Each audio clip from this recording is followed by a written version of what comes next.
اعوذ باللہ من الشیطان الرجیم بسم اللہ الرحمن الرحیم الحمدللہ رب العالمین والصلاة والسلام علی رسولہ الکریم وآلہ طیبین الطاہرین المعصومین ولعنت علی اعدائہم اجمعین اما بعد۔ محترم ناظرین، السلام علیکم ورحمۃ اللہ وبرکاتہ۔ آج ہم اس ہستی کے بارے میں گفتگو کریں گے جو مربی رسول صلی اللہ علیہ وآلہ وسلم اور محسن اسلام ہے۔ یہ وہ ہستی ہے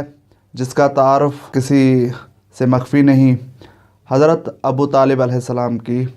پاک ذات کے بارے میں ہم چند عرائض پیش کریں گے۔ حضرت ابو طالب علیہ السلام عرب کے مشہور خاندان بنی اسماعیل میں سے تھے، اور بنی اسماعیل میں سے بھی قریش، اور قریش میں سے بنو ہاشم میں سے تھے۔ آپ علیہ السلام کی ولادت مکے میں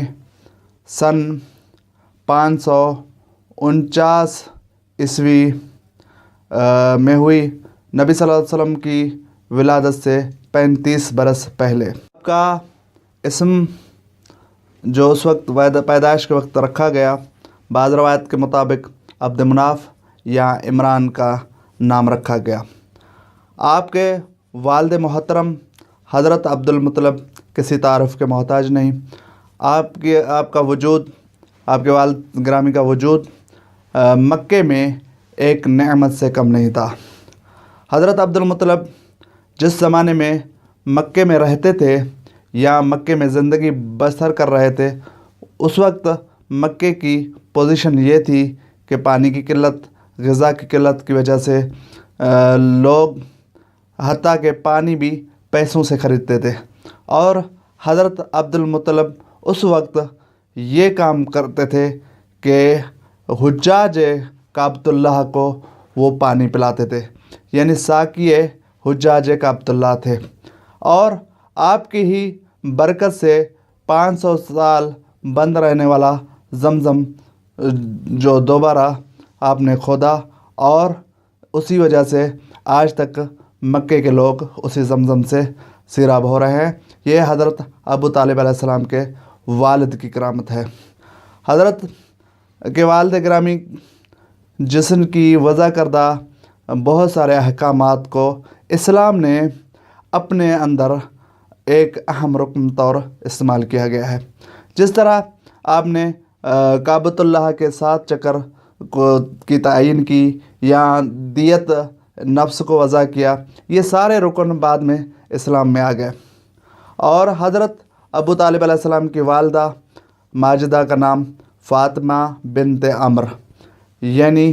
یہ وہ فاطمہ ہے جو حضرت عبداللہ کی بھی والدہ ہے،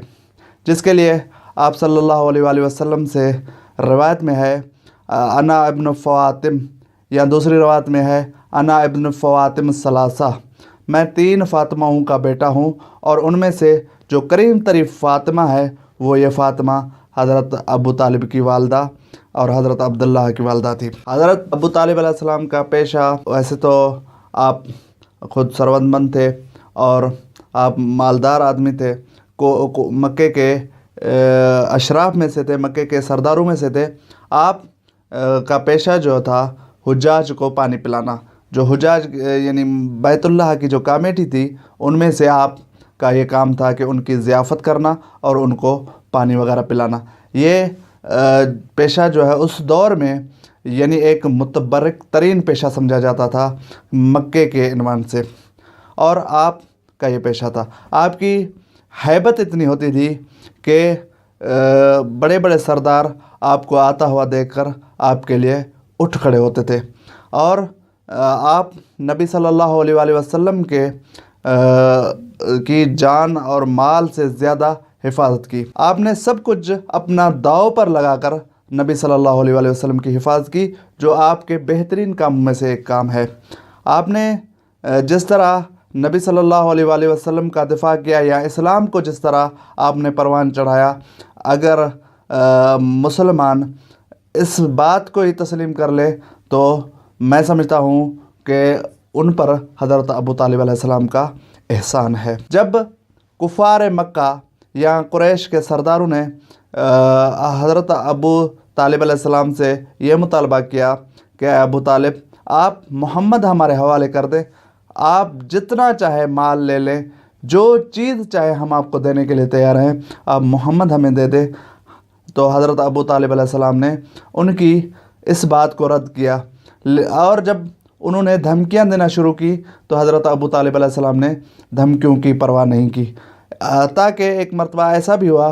کہ انہوں نے کہا کہ آپ ہمارے بیٹوں میں سے جس کو چاہے آپ رکھ لیں، محمد ہمارے حوالے کر دیں، اور اس سے زیادہ جو مال بھی آپ لینا چاہتے ہیں ہم مال بھی لینے کے لیے دینے کے لیے تیار ہیں۔ تو حضرت ابو طالب علیہ السلام کے تاریخی الفاظ تھے کہ آپ یہ چاہتے ہیں کہ میں آپ کے بیٹے کی